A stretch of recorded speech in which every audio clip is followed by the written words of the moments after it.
איזה יופי, איזה קהל נחמד.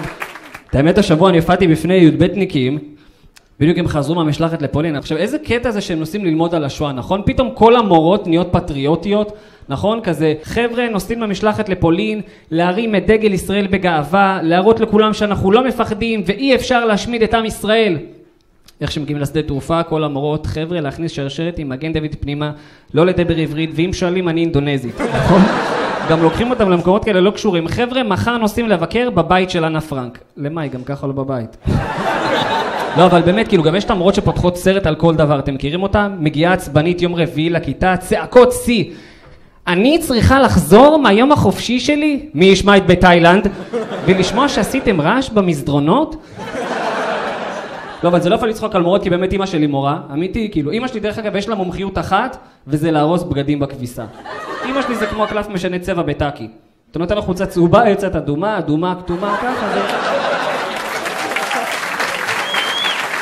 אמא שלי דרך אגב עוד מומחיות שיש לה, אמא שלי גרועה בנהיגה, אמא שלי נוהגת גרוע השבוע אמיתי לגמרי, עשתה שתי תאונות.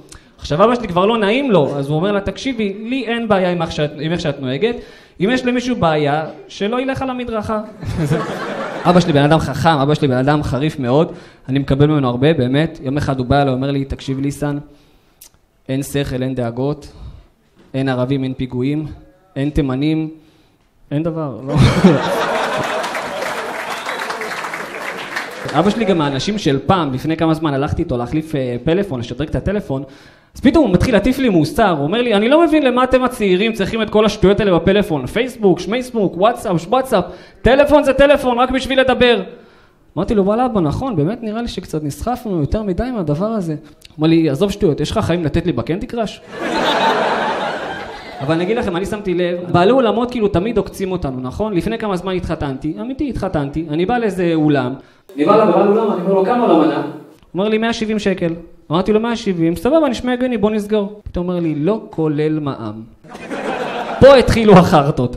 אני אומר לו, אוקיי, 170 פלוס מע"מ 200 שקל, בוא נסגור, עדיין סביר. הוא אומר לי, כן, אבל אם אתה רוצה מפה על השולחן זה 30 שקל, פרח זה עוד 7 שקלים, וזה זה עוד 12 שקל, ובלון זה 15 שקל. אמרתי לו, תבזוב, הכל, כמה כולל הכל, וזה, פרח, בלון, שולחן, הכל, כמה הכל? הוא אומר לי, 250. 250 הכל סגור? הוא אומר לי, כן, 250. אלא אם כן אתה רוצה אקסטרות. אני אומר לו, מה זה אקסטרות? סכום, אתה רוצה? אני אוהב לראות טלוויזיה, התוכנית שאני הכי אוהב, רפי רשף. אני אגיד לכם למה, רפי רשף יש לו שאלות מיתממות. מה זאת אומרת?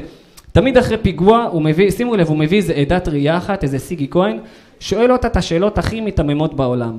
זה כזה, נמצאת איתנו סיגי כהן, סיגי אני רוצה להחזיר אותך לאותו יום נורא, את עולה על האוטובוס, מיד אחריי חולה בחור שחום, כבן 40, כרטיסיית נוער, כפיה על הראש, קסם על הגב, שצועק איתבח אל יהוד, איתבח אל יהוד. מתי בעצם הבנת שזה המחבל? גם לנו יש משפטים מפגרים, יש לנו משפטים מטומטמים, אתה הולך עם חבר שלך, אתה אומר לו, אחי, יש לך שקל? אם היה לי שקל, הייתי פה? לא, היית מושקע בבנק בשוויץ, הוא לשקל המפגר.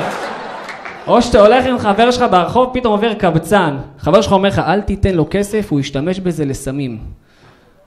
ואני חשבתי שהוא חוסך בזה כסף ללימודים בטכניון.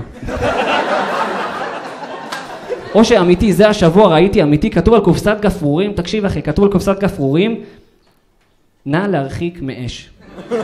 קופסת גפרורים אחי, נא להרחיק מאש.